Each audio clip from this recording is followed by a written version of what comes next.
이제 오늘 묵상 기도하심으로써 2월 23일 밴쿠버에서 산길교회 예배를 시작하도록 하겠습니다. 우리의 도움은 천지를 지으신 여호와의 이름에 있도다. 아멘. 거룩하신 하나님 아버지, 참 감사합니다.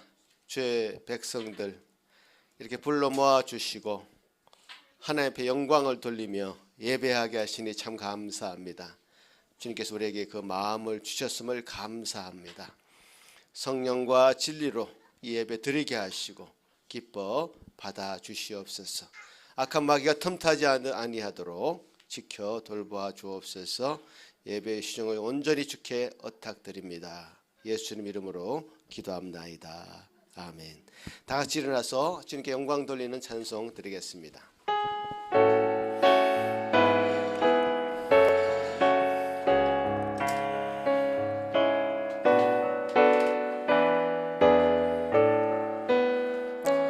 예부터 도움 되시고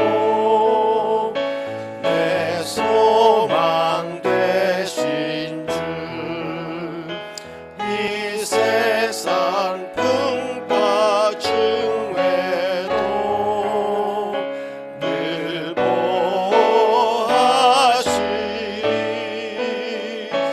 이 천지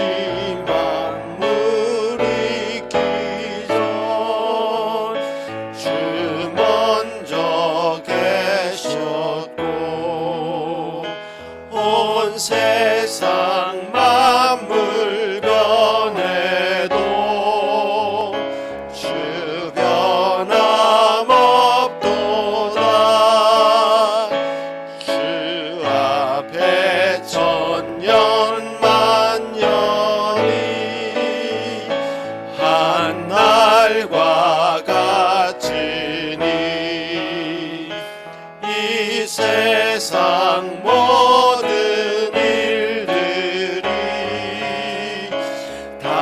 잠시뿐이라 세월이 흘러가듯이 인생은 떠나니 인생 100년 살아도 분결과 같도다. 예부터 도움 되시고 내 소망 되신 주, 일평생 지나갈 동안 늘 보호하소서.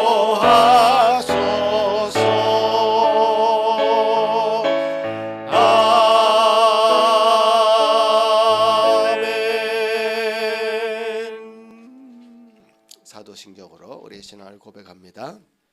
전능하사 천지를 만드신 하나님 아버지를 내가 믿사오며 그 외아들 우리 주 예수 그리스도를 믿사오니 이는 성령으로 잉태하사 동정녀 마리아에게 나시고 본디오 빌라도에게 고난을 받으사 십자가에 못 박혀 죽으시고 장사한 지 사흘 만에 죽은 자 가운데서 다시 살아나시며 하늘에 오르사 전능하신 하나님 우편에 앉아 계시다가 저리로서 산자와 죽은 자를 심판하러 오시리라.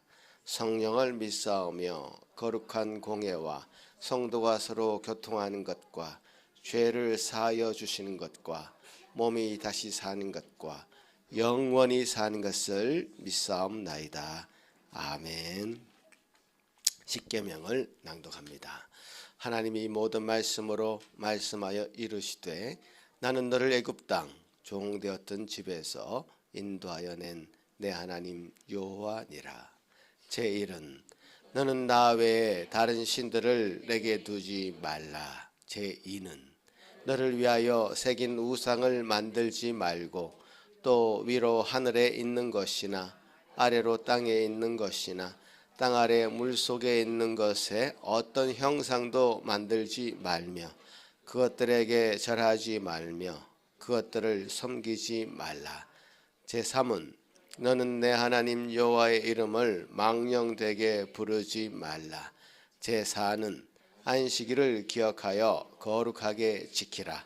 제5는 내 부모를 공경하라. 제6은 살인하지 말라. 제7은 간음하지 말라. 제8은 도둑질하지 말라. 제9는 내 이웃에 대하여 거짓 증거하지 말라. 제10은 내 이웃의 집을 탐내지 말라. 이 자리에 앉으셔서 우리 마음을 주님 앞에 내려놓는 찬송, 회개 찬송 드리겠습니다.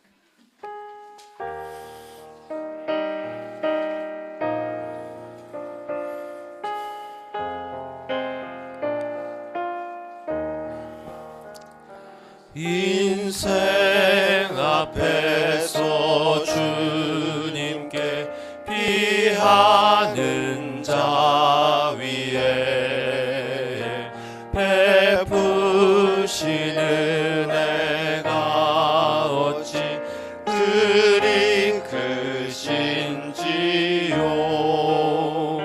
주께서 그들을 은밀한 곳에 숨기사 사람의 죄와 말다툼 면케 하시리라. 주를 찬송할지어다 견고한 성에서 그의 놀라운 사랑은 내게 보임이라. 나 놀라서 주 목전에 끊겼다 했으나 부르짖을 때 주께서 들으셨나이다. 너희 모든 성도들아 주를 사랑하라. 진실한 자를 주께서 보호하시오며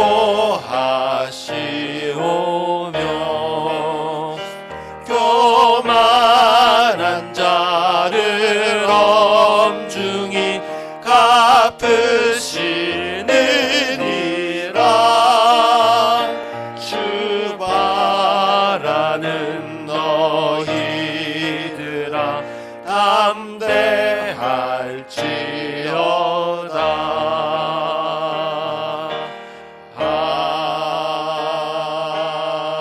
아멘. 같이 함께 기도하는 시간을 갖겠습니다. 여러분 마음에 주님 앞에 고백하고 싶은 죄가 있다면 이 시간 고백하면서 주님 용서를 구하는 이 시간 되기를 바라겠고요. 주님이 원하시는 거 다 하지 못하는 것도 죄입니다. 그런 부분들, 부족한 부분들, 연약한 부분들 주님 앞에 내려놓고 주님께서는 교만한 자를 벌하신다 이렇게 말씀하시는데 우리가 교만해지지 않도록 주님께 주신 은혜 가운데 늘 거할 수 있도록 주님 앞에 회개하며 나아갑니다. 하나님 아버지 감사합니다. 주님 이 시간 우리에게 은혜를 베풀어 주셔서 감사합니다. 공로를 베풀어 주셔서 감사합니다. 주 앞에 당신의 마음을 나올 수로 도우신 것 감사합니다.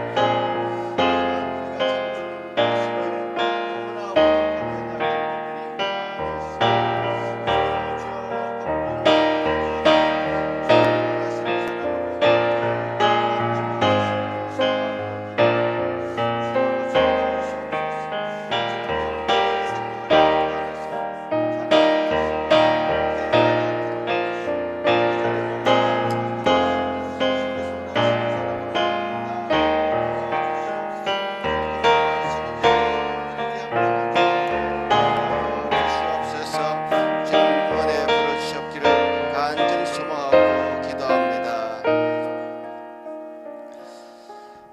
마음이 상한 자를 가까이 하시고 충심으로 통회하는 자를 구원하시는도다. 아멘. 하늘에 계신 우리 아버지여, 이름이 거룩히 여김을 받으시오며 나라가 임하옵시며 뜻이 하늘에서 이루어진 것 같이 땅에서도 이루어지이다. 오늘 우리에게 일용할 양식을 주시옵고 우리가 우리에게 죄 지은 자를 사하여 준 것 같이 우리 죄를 사하여 주시옵고 우리를 시험에 들게 하지 마시옵고 다만 악에서 구하시옵소서. 나라와 권세와 영광의 아버지께 영원히 있사옵나이다. 아멘. 주님께 감사드리는 찬송드립니다.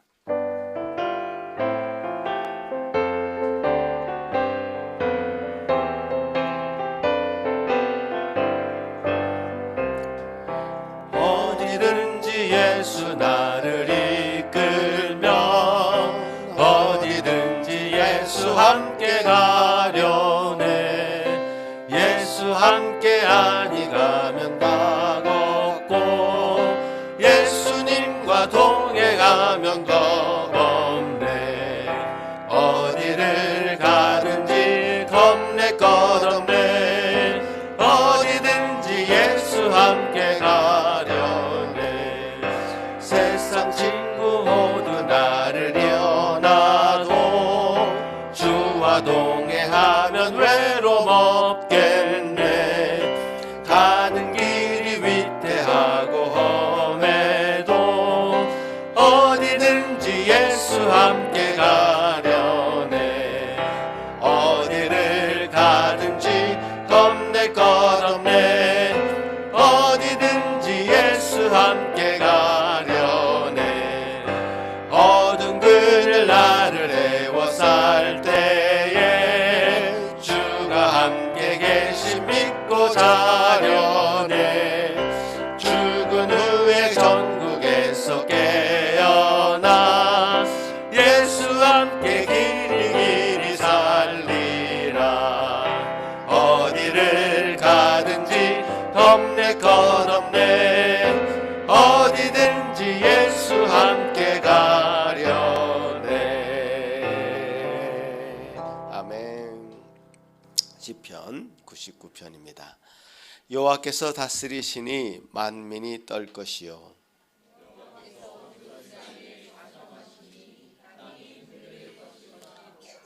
시온에 계시는 여호와는 위대하시고 모든 민족보다 높으시도다.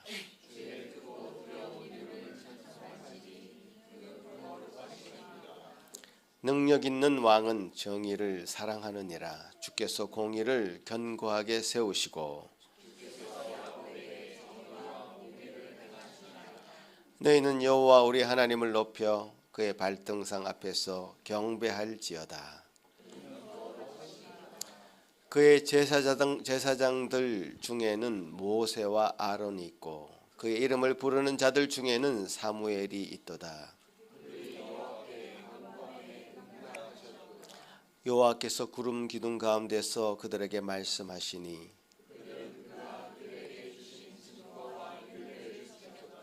여호와 우리 하나님이여, 주께서는 그들에게 응답하셨고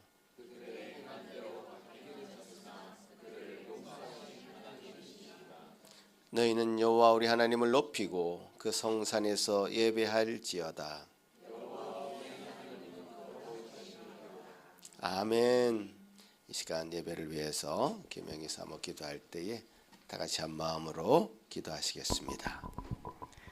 살아계시며 전능하신 하나님, 종되었던 이스라엘 백성을 애굽에서 불러내어 거룩한 백성 삼으셨듯 어둠과 죄 가운데 살던 저희를 빛으로 부르신 그 은혜에 감사하여 이렇게 예배로 모였습니다. 많은 율법과 계명이 있지만 하나님을 사랑하고 이웃을 내 몸과 같이 사랑하라고 하신 이 큰 계명을 기억하며 우리의 지난 날을 돌아봅니다. 하나님과 돈을 겸하여 섬긴 적은 없었는지, 또 육신의 자랑과 욕심과 교만으로 이웃을 힘들게 하지는 않았는지 참으로 두려움과 낮은 마음으로 하나님을 향합니다. 해 뜨는 곳에서든지 지는 곳에서든지 나밖에 다른 이가 없는 줄을 알게 하리라. 나는 여호와라, 다른 이가 없느니라. 나는 빛도 짓고 어둠도 창조하며 나는 평안도 짓고 환난도 창조하나니 나는 여호와라, 이 모든 일을 행하는 자니라. 그렇습니다. 우리의 모든 것, 출산과 육아와 교육과 취업, 영주권, 결혼, 건강과 계획, 나아가 죽음에 이르기까지 하나님의 손 아래, 주권 아래에 있음을 인정합니다. 흙으로 와서 흙으로 가는 인생에 산 소망 주셨으니 무엇을 하든 어디에 있든 누구와 있든지 오직 하나님을 사랑하고 이웃을 사랑하는 빛나고 찬란한 우리의 일상 되기를 소원합니다. 하나님, 이혁 집사님 가정에 특별한 한 주간을 친히 돌보시사 순산하게 하시고 산모의 빠른 회복과 또 어린 세 자녀와의 매일매일의 큰 복을 주옵소서. 그리고 목사 안수식을 앞두고 있는 전도사님에게 진리와 은혜를 갑절로 허락하셔서 많은 사람들을 옳은 대로 인도하는 귀한 목사님 되게 해주시고 그동안의 눈물과 수고를 하나님께서 위로해 주세요. 상길 공동체가 더욱 진리의 깃발 아래 바른 말씀이 바른 삶으로 이어지는 이 일에 한마음 한뜻 되기를 간구합니다. 서로의 형편을 돌아보며 더욱 기도에 힘쓰고 서로를 격려하고 세워주는 아름다운 교회 되기를 간구합니다. 나아가 밴쿠버 모든 교회와 조국 대한민국의 앞날과 모든 나라 모든 민족 위에 하나님의 영광과 이름이 높아지기를 원합니다. 하나님, 오늘 우리의 예배를 기쁘게 받아주세요. 모든 염려와 걱정을 내려놓고 하나님의 넓은 품에서 말씀으로 새로워지고 안식하는 시간 되기를 간구하며 죽음을 이기시고 부활과 참 생명 되신 예수 그리스도의 이름으로 감사하며 기도드립니다. 아멘.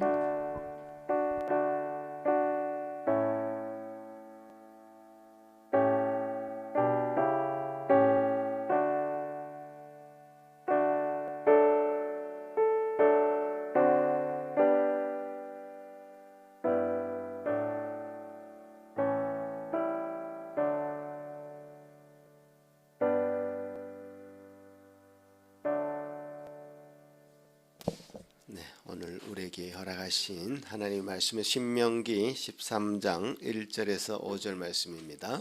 제가 봉독하겠습니다.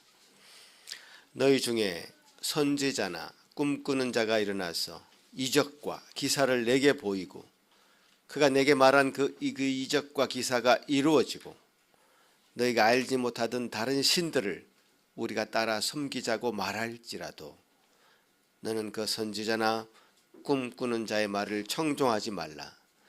이는 너희 하나님 여호와께서 너희가 마음을 다하고 뜻을 다하여 너희 하나님 여호와를 사랑하는 여부를 알려하사 너희를 시험하심이니라.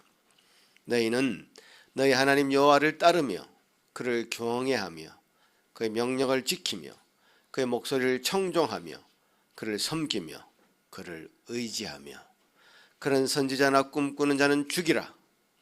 이는 그가 너희에게 너희를 애굽 땅에서 인도하여 내시며 종되었던 집에서 성령하신 너희 하나님 여호와를 배반하게 하려 하며 너희 하나님 여호와께서 내게 행하라 명령하신 도에서 너를 꿰어내려고 말하였음이라. 너는 이같이 하여 너희 중에서 악을 제할지니라. 아멘. 그리고 요한복음 14장 6절 말씀입니다. 같이 읽겠습니다. 예수께서 이르시되 내가 곧 길이요 진리요 생명이니 나로 말미암지 않고는 아버지께로 올 자가 없느니라. 아멘. 이 시간 우리 어린이들 위해서 기도하는 시간 갖겠는데요.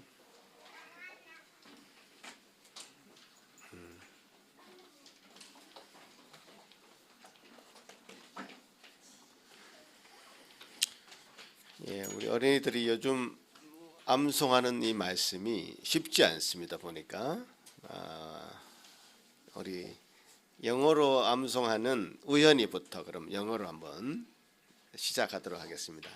히브리서 9장 28절 말씀 시작.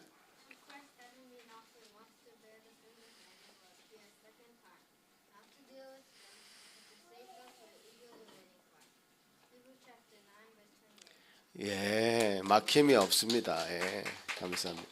자, 우리 한글파. 예. 예.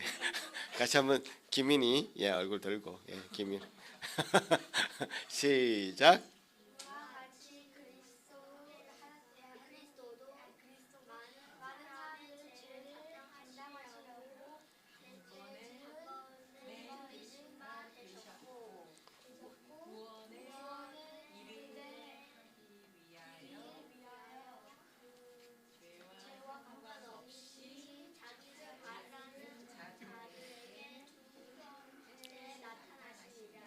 아멘. 예. 쉽지 않았습니다. 쉽지 않았습니다. 예, 그렇지만 예, 히브리서 말씀 이 말씀 또 아이들이 잘 배우고 있는 말씀입니다. 여러분도 사실 잘 아셔야 됩니다. 아이들이 배우고 있습니다. 그러니까 여러분도 아셔야 되죠. 같이 한번 기도하겠습니다. 하나님 아버지 감사합니다. 주님께서 우리 아이들에게 어릴 때부터 이렇게 말씀을 심어주시리 감사합니다. 이 아이들 부디 그 마음이 옥토가 되어서 이 말씀의 씨가 잘 자랄 수 있도록 늘 돌봐 주시옵소서. 좋은 영양분을 먹여서 말씀의 영양분이 늘 아이들에게 가득 넘치도록 있도록 도와주시옵소서. 감사합니다. 오늘도 말씀 가운데 새롭게 되게 하시고 또 새로운 결단과 각오가 있는 이 시간 되도록 저희들과 함께하여 주옵소서. 예수님 이름으로 기도합나이다. 아멘.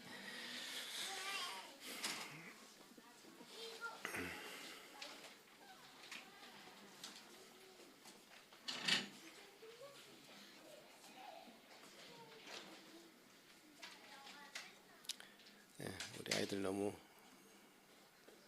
귀엽지 않습니까?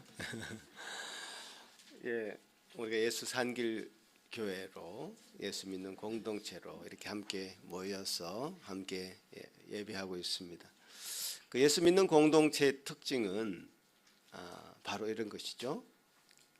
어떤 이 세상에 참된 것이 있다고 믿는 사람들이죠. 참된 것이 있고 또 참된 것처럼 유사하게 보이는 것이 있고 또 거짓된 것이 있다고 믿는 사람들입니다. 그래서 믿는 자들에게 요구하는 삶의 방식이 있습니다. 그것이 무엇이죠? 진리, 참된 것을 추구하고 그것을 따르라고 하는 것이죠. 그래서 참이신 하나님만을 경배하고 그만 따라야 합니다. 이것은 우리가 양보할 수 없는 삶의 자세이자 태도입니다. 예수님만이 오직 우리의 유일한 구원자가 되시고 길이 되시고 또 그분만을 우리가 따르는 삶, 그것을 추구하는 삶, 그런 삶을 사는 사람들이 바로 믿는 자고 그리스도인들입니다. 예수님께서 제자들 처음 부르실 때요 이렇게 말씀하셨습니다. 5글자, 나를 따르라. 나를 따르라. Follow me. 나를 따르라고 말씀하셨습니다. 지금도 우리에게 그렇게 말씀하십니다. 나를 따르라. 오직 나만을 쫓으라. 이렇게 말씀하고 계십니다. 그런데 이런 삶의 자세를 가지고 있는 그리스도인들이 이 세상에서 살기에는 녹록지 않습니다. 많은 시험도 당하게 되고요, 유혹도 받게 됩니다. 직장이나 학교에서 예수를 믿는다는 이유로 우리가 다른 것을 따르지 않고 예수 그리스도의 말씀을 따른다는 이유로 핍박을 받습니다. 따돌림도 당할 수도 있고요. 그럴 수 있습니다. 피해를 당할 수 있습니다. 손해를 볼 수 있습니다. 어떤 때는 믿지 않는 다른 가족들 또 친척들에 의해서 멸시를 당하기도 합니다.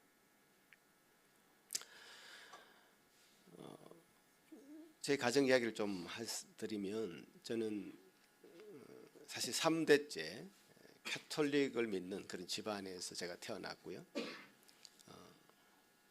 뭐 그런 과정 속에 제가 중학교 1학년 때 친구 따라 개신교에 가게 됩니다. 교회에 처음 가게 됩니다. 그때부터 이제 다른 길을 가기 시작하는 거죠. 가족들과. 여러분 잘 아시는지 모르겠지만 천주교회는 신앙을 가졌지만 집에서 제사를 다 드립니다. 저희 집도 그랬고 우리 큰 집도 천주교 신앙이었는데 제사를 다 지냈습니다. 제가 교회 다니면서 조상신에게 절을 하는 것은 우상 숭배라고 들었습니다. 그래서 절을 안 했습니다. 그때부터. 이상한 눈으로 쳐다보죠. 은근히 압박을 합니다. 뭐 저는 저항을 한 거죠. 버텼습니다. 그런 게 너무 싫어서 명절이 오는 게 두렵기도 했고 또 저희 집이나 또 큰 집에서 제사를 지낼 때는 참 가기 싫었습니다. 자, 그런 걸 견뎌야 되는 거죠. 제가 적극적으로 막 이렇게 저를 변호할 수 있는 그런 상황은 그때 아니었고 우리 집안에서도 제가 제일 막내, 큰 집 뭐 다 통틀어서 제가 제일 막내였습니다. 그래서 뭐 어떤 제 삶으로 저항하는 거 그것밖에 할 수 없는 것이었죠. 제가 초등학교 1학년 때 제 아버님 돌아가셨는데 아버님도 지금 성당에 있는 공동묘지에 묻히셨습니다. 공동묘지가 지금처럼 뭐 예쁘게 공원처럼 꾸며진 것이 아니라 아주 험한 산을 하나 사가지고 성당에서 무작위로 막 이제 묘지를 만드는 거죠. 그 제 아버님이 묻혔던 그 묘지는 산을 한 3번 건너야 됩니다. 찾기도 어렵습니다. 그래서 명절이나 이렇게 산을 이제 방문하지 않습니까? 성묘를 하는데 그때마다 헤매야 됩니다. 이 산을 3번이나 건너야 되기 때문에. 그러니까 이제 세월이 좀 지나면서 비바람이 불고 하면서 이게 산이 막 무너져 내리는 겁니다. 묘지가 형편이 없어요. 그래서 우리 집안에서는 도저히 우리가 거기 앉아서 절을 할 수도 없다. 왜냐하면 산이 이렇게 경사 이렇게 져가지고 뒤로 넘어가요. 절을 하려고 그러면 절을 할 수도 없고 이게 도저히 안 된다. 옮기자. 아무리 뭐 성당에서 뭐 싸게 해줬겠죠. 공원묘지를. 아무리 그래도. 근데 이게 큰 집에서 이런 얘기를 듣고는 난리가 나는 겁니다. 어디 함부로 묘를 옮기려고 그러느냐. 뭐 우리 집안뿐만 아니라 우리 큰 집까지 다 망한다 이거예요. 저는 그때 뭐 이렇게 대놓고 반박을 할 수는 없었습니다만 속으로 너무 어리석다 이게. 저 조상신을 잘못 모시면 집안이 망한다고 하는 그런 생각을 하는 자체가 너무 어리석다. 마음속으로 한탄을 했죠. 뭐가 저렇게 불안해가지고 이 묘지 하나를 못 옮기느냐 이게. 결국 못 옮겼습니다. 그때 못 옮기고 그분들 이제 큰 아버지 다 돌아가시고 우리 어머니까지 돌아가시고 나서 사실은 제 아버지가 예전에 6.25 참전 용사였는데 그 군복무를 아주 오랫동안 잘 하셨답니다. 그래서 그걸 인정을 나중에 받아가지고 지금은 영천의 호국원이라고 하는 국립묘지에 들어가 계세요. 그러면서 깔끔하게 정리가 됐는데 어쨌든 이런 상황들이 너무 힘들었던 거예요. 이분들이 뭐 이사를 해도 손이 없는 날을 정해야 된다는 거예요. 손이라는 것은 악귀입니다. 악귀. 귀신이 없는 날이 있대요. 그 날을 정해야 됩니다. 한국적 상황 속에서요. 손이 없는 날이 정해져 있습니다. 그럼 그 날은 이사 비용이 올라갑니다. 다 그 날에 몰리니까 한 30% 활정된 이사 비용을 지불해야 됩니다, 여러분. 그게 한국 상황이에요. 그러니까 그런 상황이니까 혹시나 해서 뭐 천주교 신앙이 있든 없든 다 이제 그런 날을 정해서 이사를 하고 너무 이제 어리석은 거죠.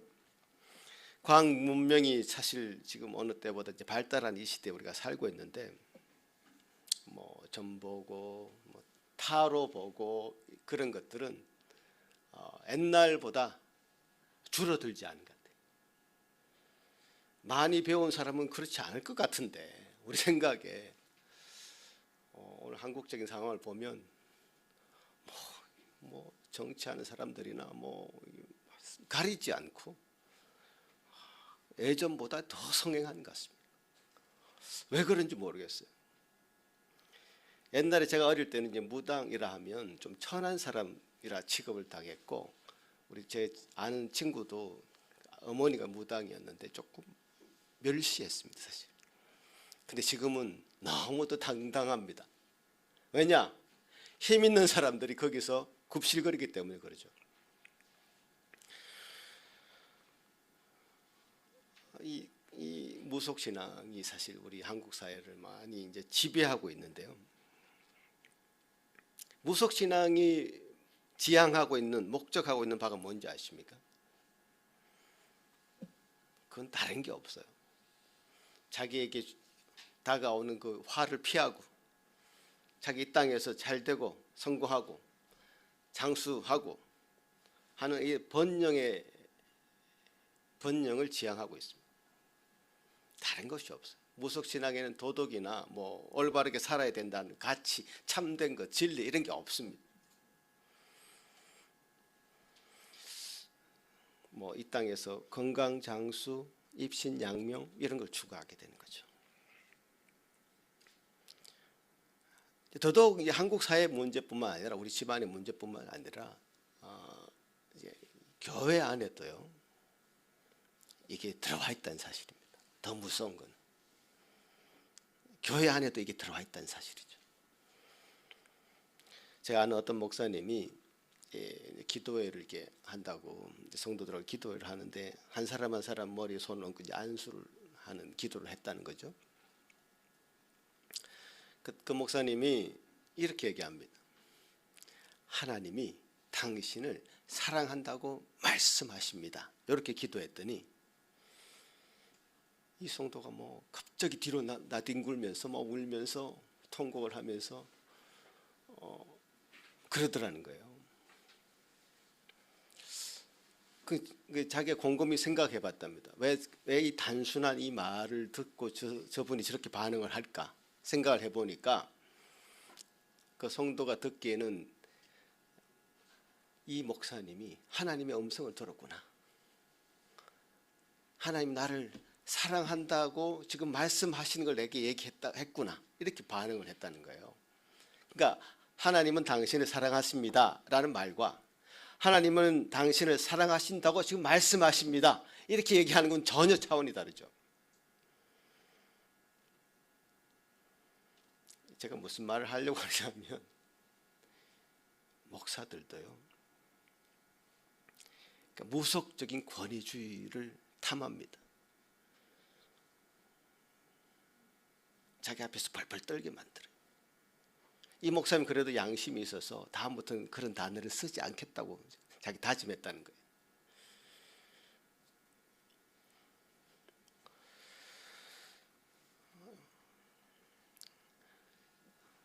어떤 목사님이 예언하는데 아주 용하다라는 소문이 이제 있고 그러면 그 소문은 이제 소문이 엄청나게 빨리 퍼지죠.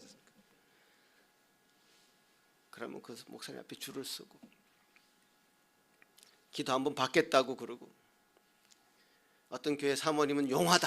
뭐가 용한지 모르겠어. 그분 기도 많이 하시는 분이다. 그 예언한다고 하고 자기 미래를 알아보려고 하고 이 뭐 무당하고 뭐 좀 다른 게 안 보이는 거예요. 이런 현상이 교회 안에서도 일어나고 있고 신앙을 가졌으면서도 또 그런 무당을 찾아가고 이런 일들이 너무 많이 비일비재하게 벌어지고 있기 때문에 우리가 정신을 차려야 된다.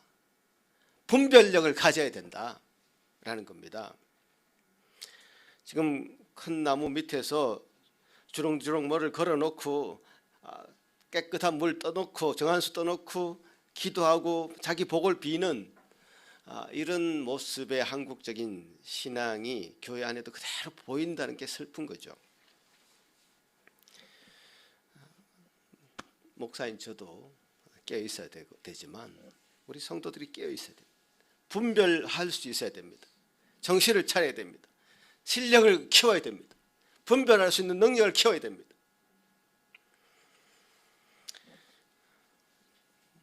우리 주변에만 이런 일이 일어났던 게 아니고요. 오늘 우리가 본문 말씀을 읽었지 않습니까? 본문 말씀 1절부터 3절까지 한번 띄워보시면 우리 과거의 신앙의 선배들도 똑같은 걸 경험한 거예요.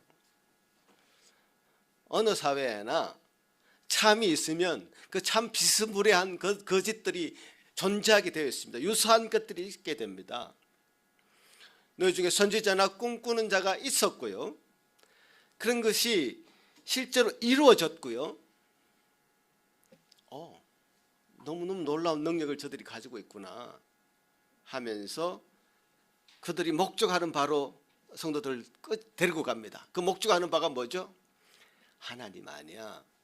다른 신을 섬겨야 돼. 다른 신으로 끌고 간다는 겁니다. 그래서 이 기적이라는 것, 이사라는 것, 놀라운 일이라는 것 반드시 하나님께 속한 것이 아니다. 거짓 선지자도 애굽의 술사들, 바로왕이 모세가 애굽 백성들 이스라엘 백성들 데려가겠다고 얘기했을 때 애굽 술사들이 옆에서 엄청난 기적들도 일으켰습니다. 우리가 성경을 읽으면서 봤지 않습니까? 기적이 있다고 하나님 적으로 쉽게 믿어서는 안 된다는 겁니다. 거짓 선지자들은요, 다른 신들로 우리를 데려가려고 하는데 목적이 있습니다. 잘못된 사람들, 잘못된 영적 지도자들은 성도들을 불안한 마음을 이용해가지고 소위 그루밍하고 가스라이팅하고 세뇌해서 하나님이 주시는 진정한 위로와 기쁨을 빼앗아 버립니다. 공포와 불안을 조정해서 얽매이게 만듭니다. 결국 우리가 그 열매를 보면 그 나무를 알지 않습니까? 무슨 나무인지는 그 열매를 보면 압니다. 거짓 선지자들은 그 열매가 안 좋습니다. 악합니다. 잘못된 열매를 자꾸 맺게 합니다. 자, 그러면 이렇게 우리가 질문해 볼 수 있습니다. 왜 그러면 하나님 정말 참된 것만 우리에게 보여주시고 그 길만 따라가도록 하시지 왜 그렇게 유사한 것, 비스무리한 것, 거짓의 것을 우리에게 주십니까? 이렇게 질문해 볼 수 있겠죠. 또 그것을 또 성경이 또 얘기합니다. 3절에 뭐라고 되어 있죠? 같이 한번 읽어보겠습니다. 시작.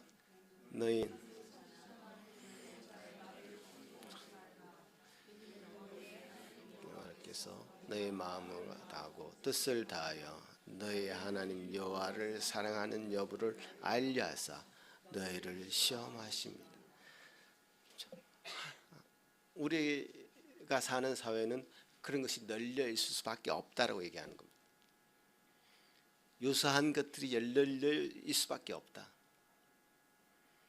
그러나 그것은 우리를 위한 것이다. 우리를 테스트하고 우리를 더 믿음의 사람으로 하나님께 더 순종하는 사람으로 하나님께 더 나아가도록 하기 위한 굉장히 훌륭한 훈련 도구입니다. 예수님마저도 마귀가 하나님의 말씀을 가지고 예수님을 시험했지 않습니까?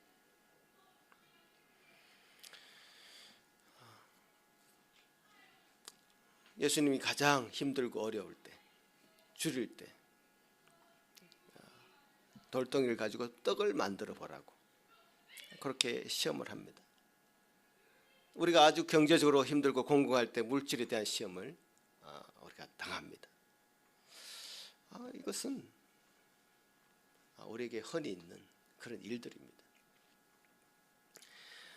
제가 신앙적으로 굉장히 갈급했던 때가 이제 중고등학교 시절이죠. 혼자 가톨릭 믿는 집안에서 혼자 개신교회 허름한 텐트 교회를 나가면서 이제 어떤 면에서는 알게 모르게 이제 핍박을 받는 거죠. 그러면 갈급했습니다. 제가 중고등학교 때 다녔던 그 교회는 굉장히 은사주의적인 그런 교회였습니다. 그래서 방언 기도라는 걸 하고 좀 산에 다니면서 이제 산기도 하고, 제가 중학교 2학년 때 정확하게 기억하는데, 우리가 수련회를 가서 기도를 하는데 중학교 1학년짜리 애들이 울면서 불면서 기도를 하는데 방언으로 기도를 하는 거예요. 중학교 1학년짜리 우리 영주 만한 애들이 가슴을 치면서 눈물 콧물 흘리면서, 그래서 저도 이게 도대체 뭔가 싶어가지고 나도 뭔가를 얻어야 되겠다 해가지고 아주 노력을 많이 했습니다. 그 수련회 보통 가면 강가 같은데 가서 이제 기도하거든요. 막 어두운 밤에 애들이 막 모여서 기도하러 갑니다. 그럼 나도 뭔가를 얻어야지 안 되겠다. 자존심이 상하는 거예요. 예? 자존심 상하잖아. 우리 여동생 애들이 지금 방언으로 기도하고 울면서 불면서 지금 하나님께 뭔가를 확 구하고 있는데 나는 뭔가 이게 아무것도 없는 거죠. 나도 뭔가를 얻고 싶어가지고 확 뒹굴면서 기도했습니다. 그게 수련회가 여러 번 있었기 때문에 고등학교인지 중학교인지 지금 정확한 기억이 안 납니다. 고등학교였는 것 같아요. 고등학교 정도. 그때 제가 너무 과음을 질러가지고 막 이 속이 뒤집어지는 거예요. 뭐가 올라와서 막 쓰러졌습니다. 이렇게 쓰러졌는데, 그러니까 뭐 옆에 동료들이 막 와가지고 친구들이 와서 막 괜찮냐 그러고 있는데, 이제 목사님을 불렀어. 목사님이 저한테 그런 상황 속에서 누가 질문을 했던 것 같아요. 지금 뭐 기억은 이게 뭐 귀는 열려 있으니까 이 올라온 게 뭐냐 이렇게 물었어요. 누가 속에서 뭔가 올라왔는데, 그 목사님이 이거 죄가 올라온 거다 이렇게 얘기하시더라고. 제가 이제 누워 있으면서도 도대체 뭘까 이게 도대체 이렇게, 나는 막 과음을 너무 질러가지고 지금 이게 속에 막 뭔가가 약간 이제 올라온 건데, 하여튼 뭔가를 추구했습니다. 얻고 싶었고, 그래서 그 뭔가를 얻어야만 신앙의 어떤 높은 경지에 올라가는 줄 알았어요. 신앙의 높은 경지에 올라가는 것, 그것이 굉장히 저한테는 갈급했던 것 같습니다.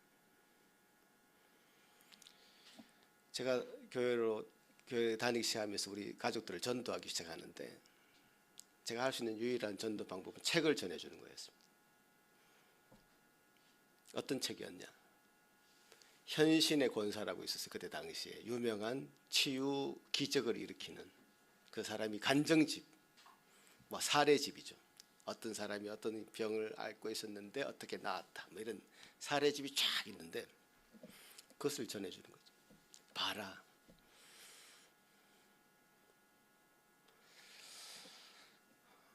뭐 기적을 체험하고 싶은 경험, 그 유혹, 이 저한테 너무너무 많았습니다. 저도 그렇게 될 수 없을까. 그래서 뭐 하늘산 기도원, 채자실 금식 기도원, 밀양에 있는 얼음골에 있는 그 산 꼭대기에 있는 그 기도원이 있습니다. 기도원, 소알산 기도원, 뭐 기도원을 많이 찾아다녀. 우리 뭐 교회가 그런 분위기였으니까요.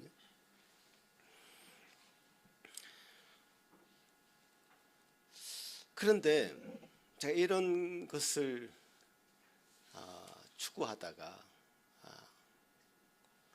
좀 돌아서게 된 계기가 있습니다.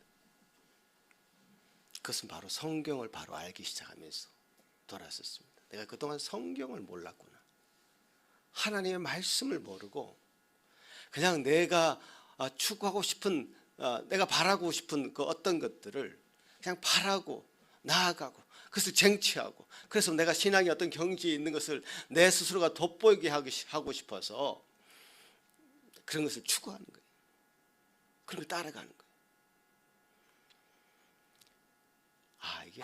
이게 내가 가고자 하는 방향이 정말 나를 위한 것이지, 내가 정말 잘나 보이고 싶고 나도 이 정도의 수준에 있는 사람이라는 신앙적인 그 경지를 다른 사람에게 보여주고 싶어서 그렇게 했지, 결국 나를 위한 신앙이었지 하나님을 위한 것은 아니었다 라고 하는 정말 깨달음이 저한테 온 거죠.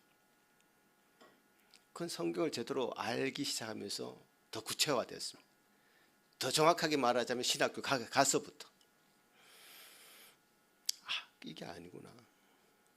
이게 아니구나. 우리는 모두는 이런 유혹에 사실 빠질 수 있습니다. 주변에 널려 있기 때문에. 근데 그걸 통과해야 됩니다, 여러분. 그걸 통과해야지 신앙의 본질이 뭔지 정확하게 알 수 있어요.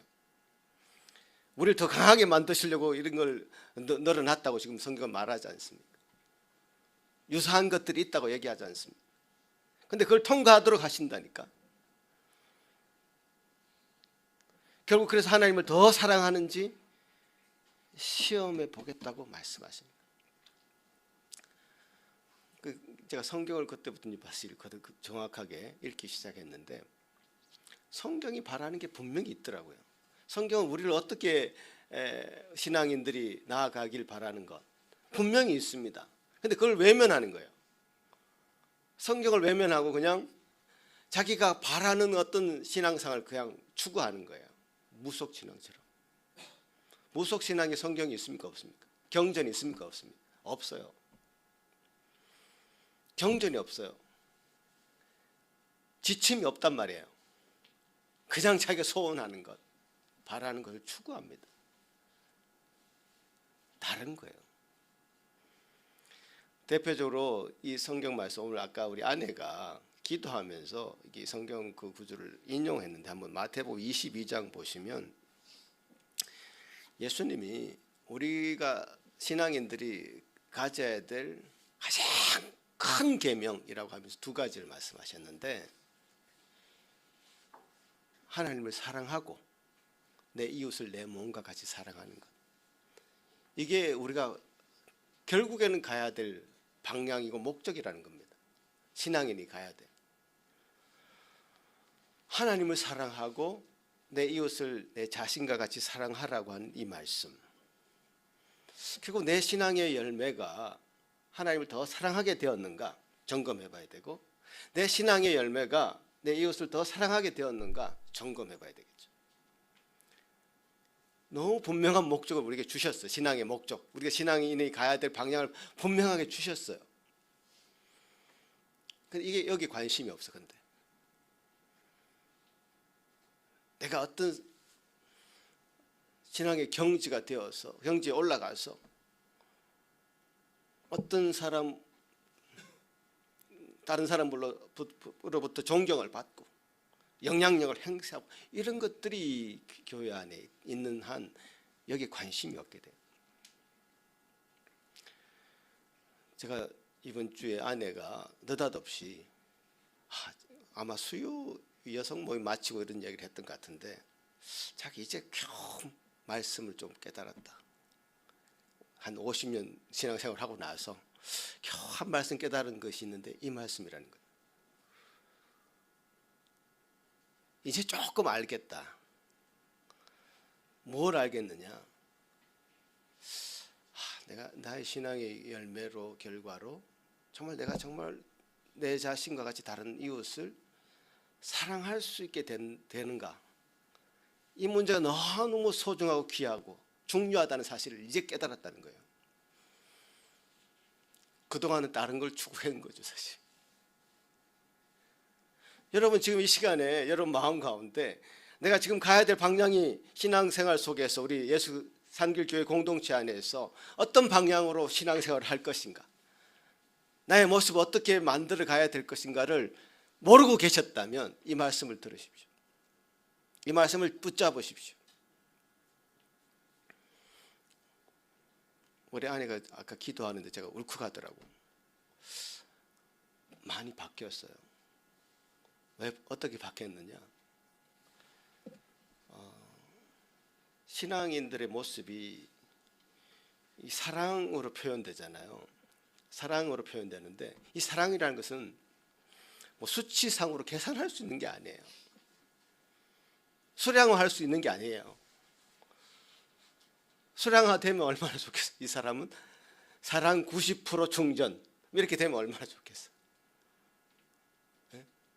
이 사람 90점, 80점 뭐 이렇게 매길 수 있다면 내가 더 열심히 해서 100점 맞아야지 이렇게 되겠지만, 사랑이라는 것이 이게 수량화될 수 있는 게 아니에요. 이게 추상적인 개념이잖아요. 그러니까 수치로 계산이 안 되니까 사람들한테는 이게 매력적이지 않은 거예요. 이게 평생 이걸 붙잡고 가는데 언제 완성될지 모르는 거잖아요. 언제 완성될지 모르니까 이게 굉장히 지루한 겁니다. 사랑 그게 도대체 뭐야? 그래서 이제 눈에 보이는 걸 추구하는 거죠. 은사 얼마나 좋습니까? 내가 치유하는 은사를 가졌다. 사람들이 나를 얼마나 높게 볼 것인가 하면서 영향력을 행사하고 책도 쓰고, 응? 내가 방언을 한다 그러면 사람들이 막 그렇게 신비한 사람처럼 저를 쳐다보고 하는 게 얼마나 보기 좋게 보여요. 또 수량화 될 수 있잖아요. 또 여기 조금 더 한국 교회 안에서 좀 세련되게 들어온 게 사실은 제자 훈련 같은 겁니다. 제자 훈련요, 그 내용 참 좋습니다. 저도 뭐 CCC 선교 단체에서 훈련을 받았기 때문에 너무 잘 압니다. 성경 말씀 암송하게 하죠. 성경 읽게 하죠. 전도하게 하죠. 너무 내용 좋아요. 그 내용을 제가 평가하는 게 아니고 그 시스템이죠. 난 제자훈련 1단계 수료한 사람, 제자훈련 2단계 수료한 사람, 제자훈련 한 마지막 단계 수료한 사람, 그 사람들은 어깨가 완전 뽕이 완전 이렇게 들어갑니다.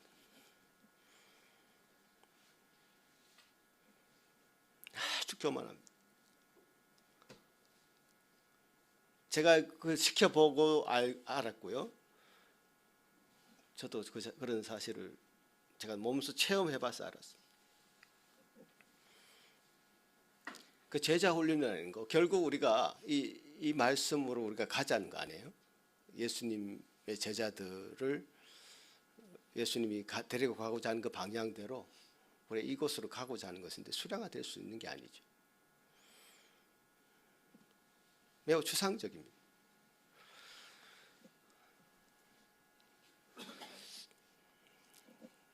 그럼 저는 늘 이렇게 묻고 싶은 거죠. 우리 성도들에게, 또 저에게 얼마나 하나님을 더 사랑하게 되었는가, 그동안의 신앙생활을 통해서 얼마나 더 옆에 있는 성도들, 이웃들을 더 사랑하게 되었는가, 이걸 계속 묻고 싶은 거예요.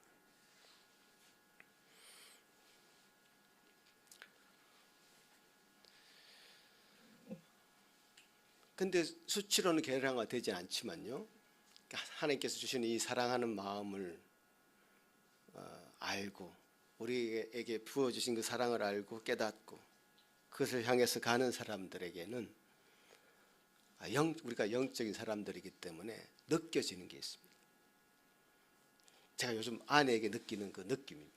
너무 좋다, 사랑스럽다 라고 느껴지는 게 있어요.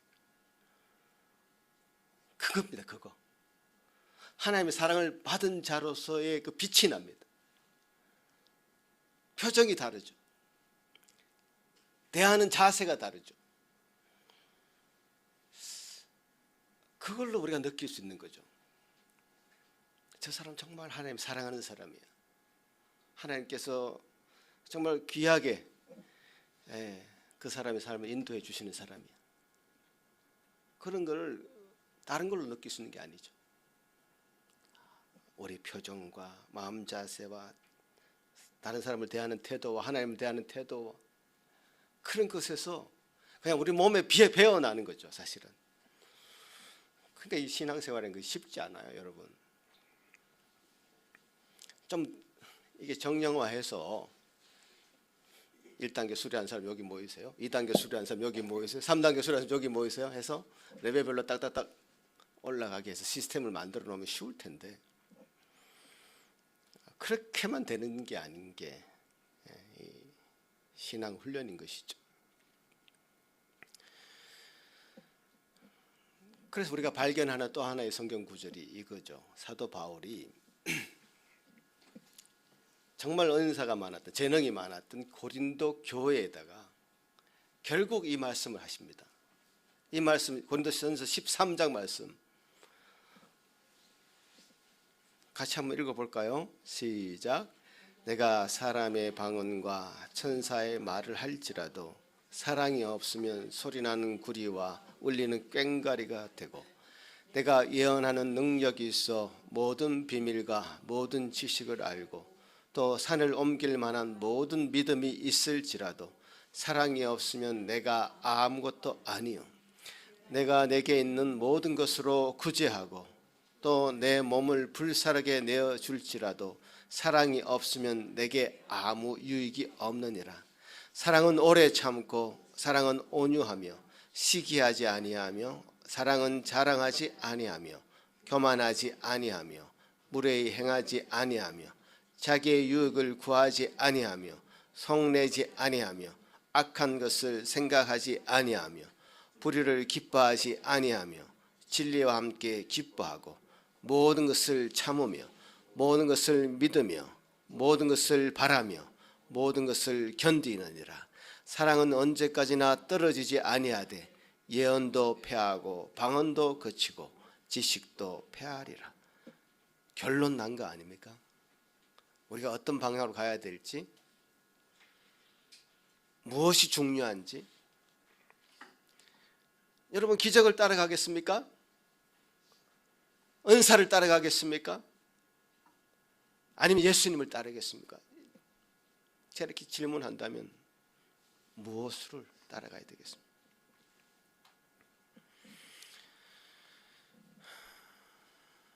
여러분 이 사랑이라는 것은 제가 비유적으로 물을 먹은 스펀지와 같은 것 같아요. 물을 먹은 스펀지. 가만히 내버려 두면 똑같아요. 물 먹은 스펀지나 안 먹은 스펀지 똑같이 보입니다. 그러나 짜보면 합니다. 물 안 먹은 스펀지는 아무것도 나오지 않습니다. 물 먹은 스펀지는 짜면 엄청난 물이 그 안에 담겨져 있습니다. 사랑을 그만큼 머금고 있는 거죠. 우리가 외형적으로 번듯하다고 신앙인이 아닙니다. 우리 안에 채워셔야 되는 게 있죠. 사랑으로 채워야 됩니다. 뭘로 채우겠습니까, 여러분? 여러분 마음을 사랑으로 채워야죠. 어떤 지식도 아니고 어떤 은사도 아니고 어떤 능력도 아닙니다.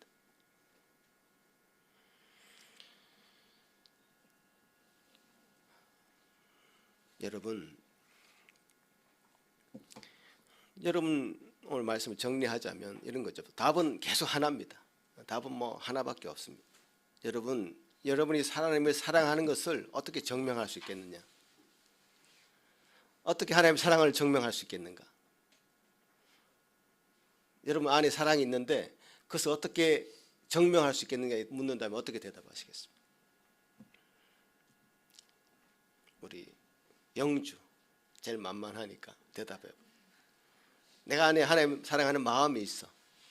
내가 그걸 증명해봐. 그러면 뭐라고 대답하겠어요?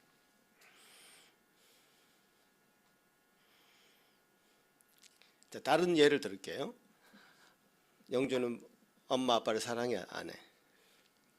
자, 엄마 아빠를 사랑하는 마음이 있는데 그걸 어떻게 증명할 수 있어?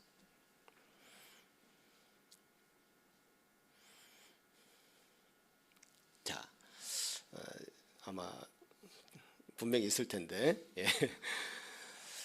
자, 하나님을 사랑하는 마음이 여러분에게 있다면요, 하나님의 말씀을 듣는 겁니다. 부모님을 사랑하는 마음이 있다면 부모님의 말씀을 잘 순종하는 거죠. 예수님이 직접 이렇게 얘기하셨어요. 요한복음 14장 21절에 나의 계명을 가지고 지키는 자라야 나를 사랑하는 자다, 이렇게 말씀하셨어요. 사랑하는 사람의 말을 왜 듣지 않겠습니까? 사랑하는 사람이라면, 정말 내가 진정으로 하나님을 사랑한다면 그 말씀을 지킬 수밖에 없습니다. 이게 우리가 신앙생활이라는 것이 뭐 하나님 사랑합니다, 사랑합니다, 걸기대하듯이 뭐 이렇게 외친다고 해서 신앙인이 아니죠. 진짜로 실제로 하나님 말씀을 따르는가, 실천하는가, 그거잖아요. 그래서 신명기 오늘 읽은 우리 본문에서도 4절에 어떻게 얘기합니까? 같이 한번 읽어볼까요? 시작. 너희는 너희 하나님 여호와를 따르며 그를 경외하며 그의 명령을 지키며 그의 목소리를 청종하며 그를 섬기며 그를 의지하며.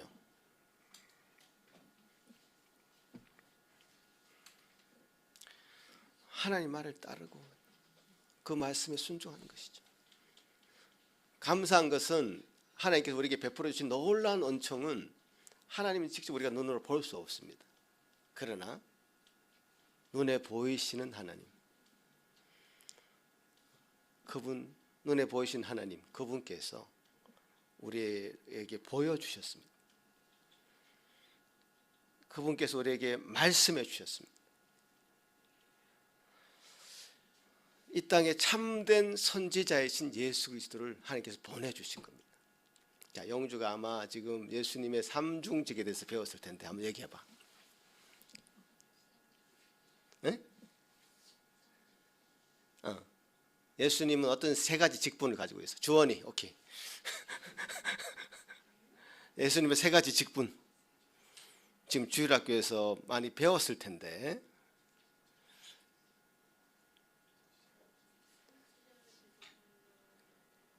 네, 맞습니다. 선지자, 제사장, 왕. 예수님의 삼중직이 바로 예수님의 선지자이시고 제사장이 되시고 왕이 되신다는 내용이고, 우리가 지난번 여름 수련회 때 우리 황준호 전사님이 힘주어 강조한 내용이죠. 그 하나님, 이신 그분께서 우리에게 선지자로 되셔. 선지자는 뭐죠? 하나님의 말씀을 알려주는 역할을 하는 거죠.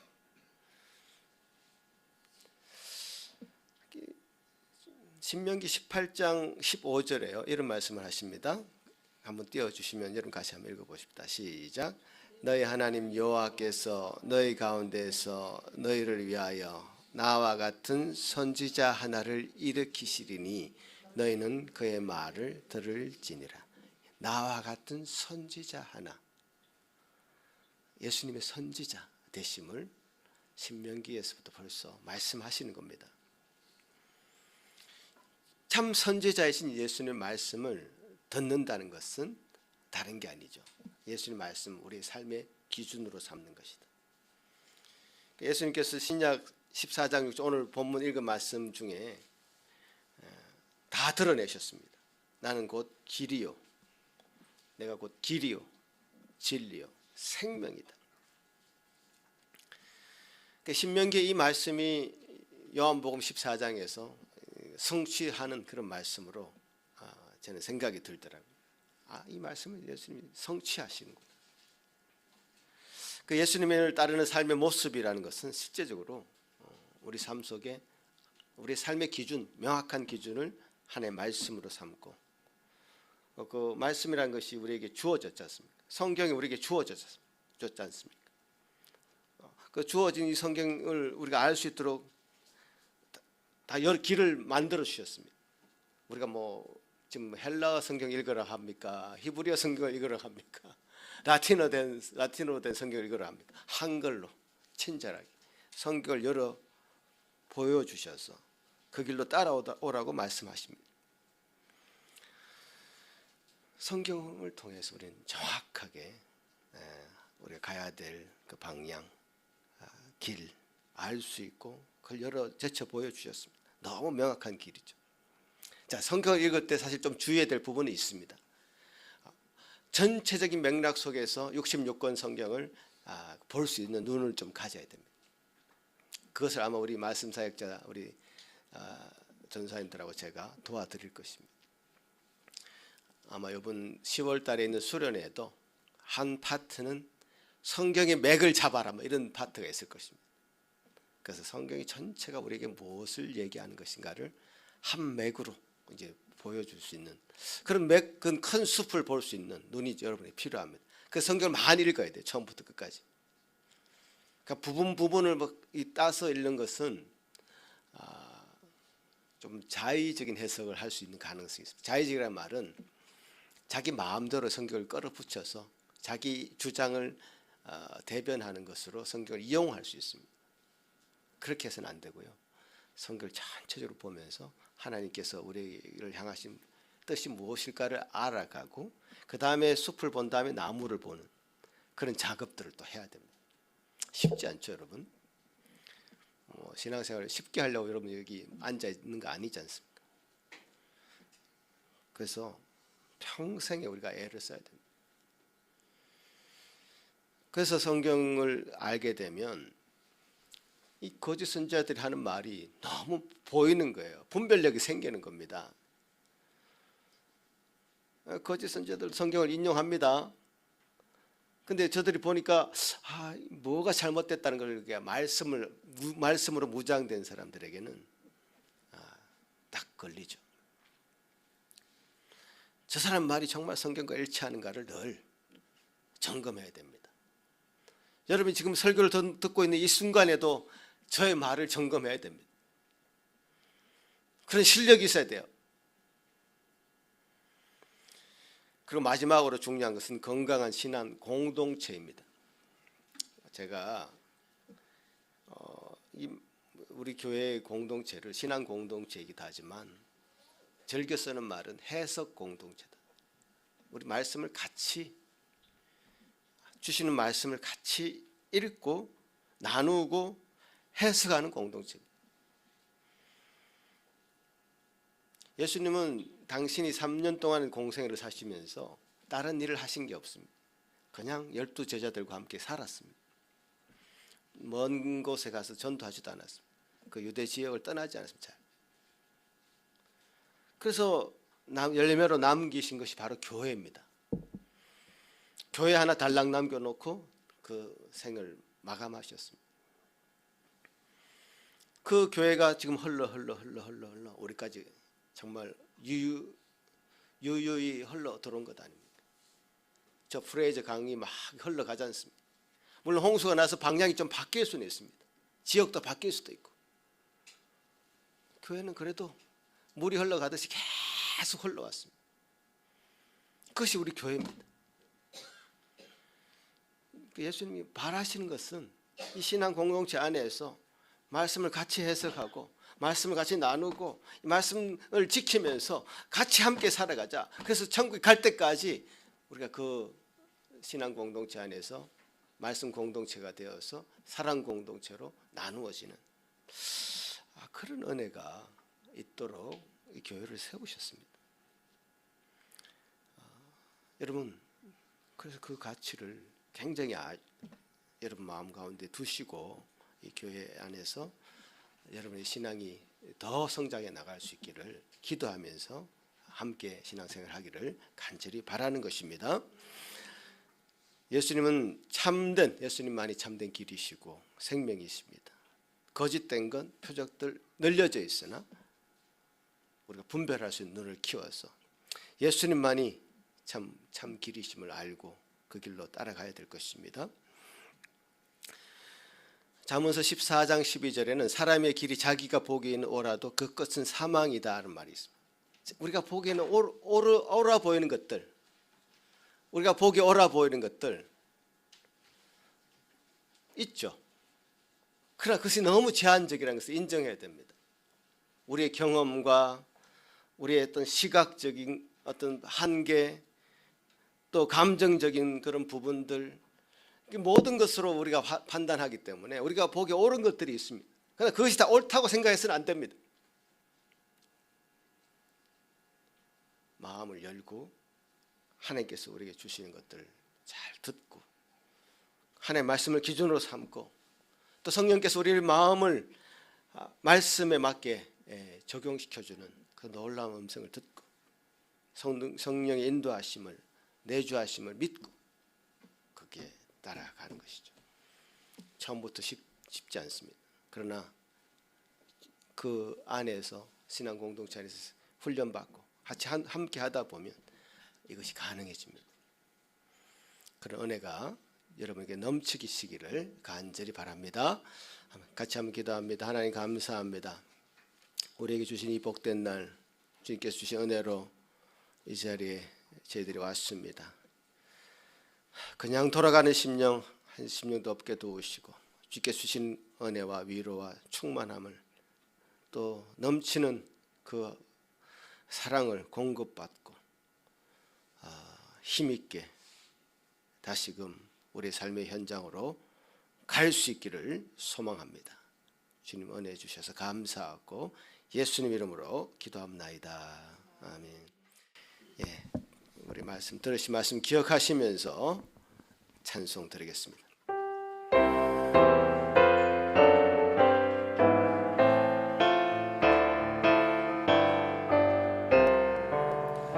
옳은 길 따르라. 다 같이 일어나서 찬송합니다.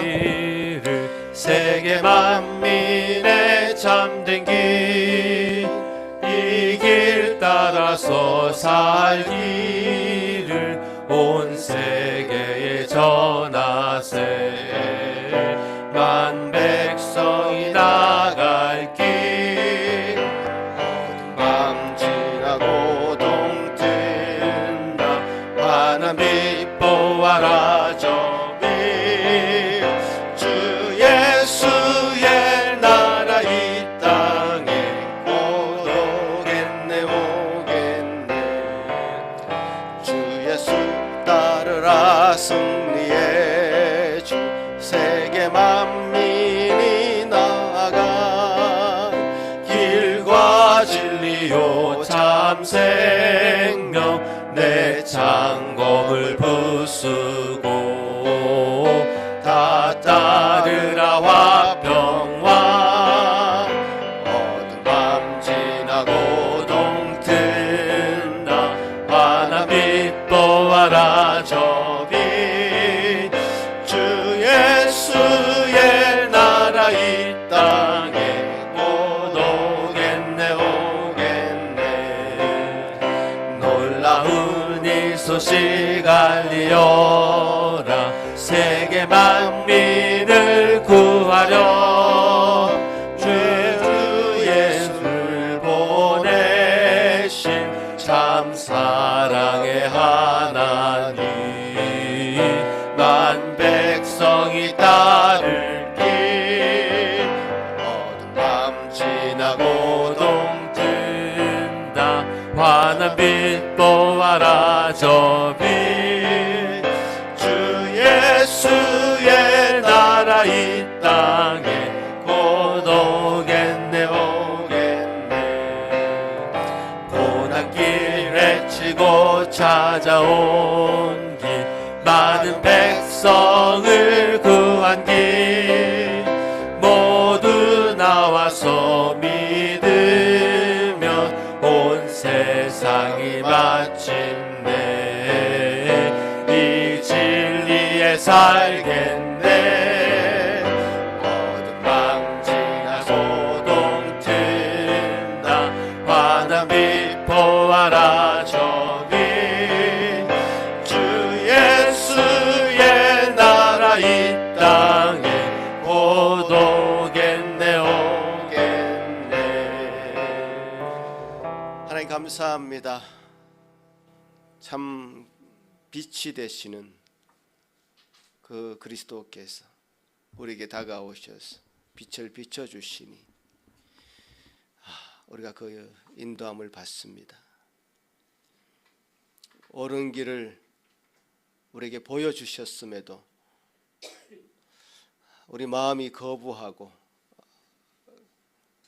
참 그 길을 가지 않으려고 하는 속성들과 마음들이 있다면 주님께서 큰 은혜를 베푸셔서 새롭게 하여 주시고 주님 주신 은혜로 주님 비춰주신 그 길로 달려나갈 수 있는 힘있게 갈 수 있는 우리 모든 예수 산길 공동체 성도들이 될 수 있도록 도와주시옵소서.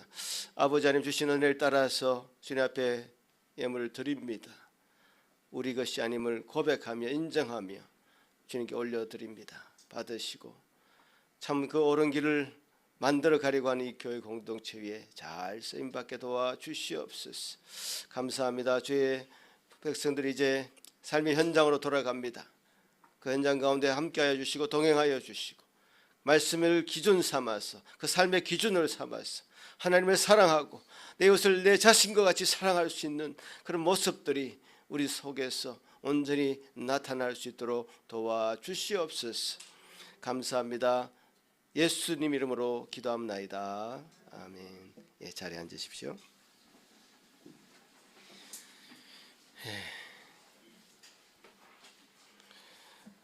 신앙이 단순합니다. 사실은 심플합니다.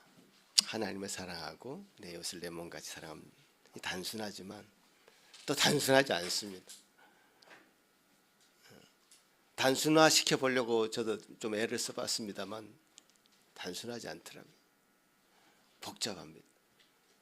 사랑이라는 단어 자체도 우리가 제대로 정의하지 못하지 않습니까? 그래서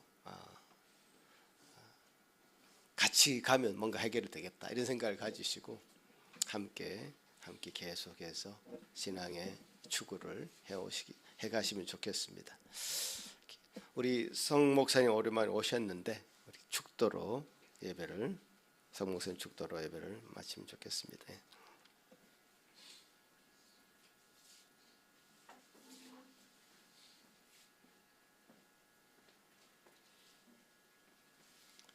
이제는 교회의 머리 대신 우리 주 예수 그리스도의 은혜와 무한만극하신 하나님의 그 크신 사랑과 성령님의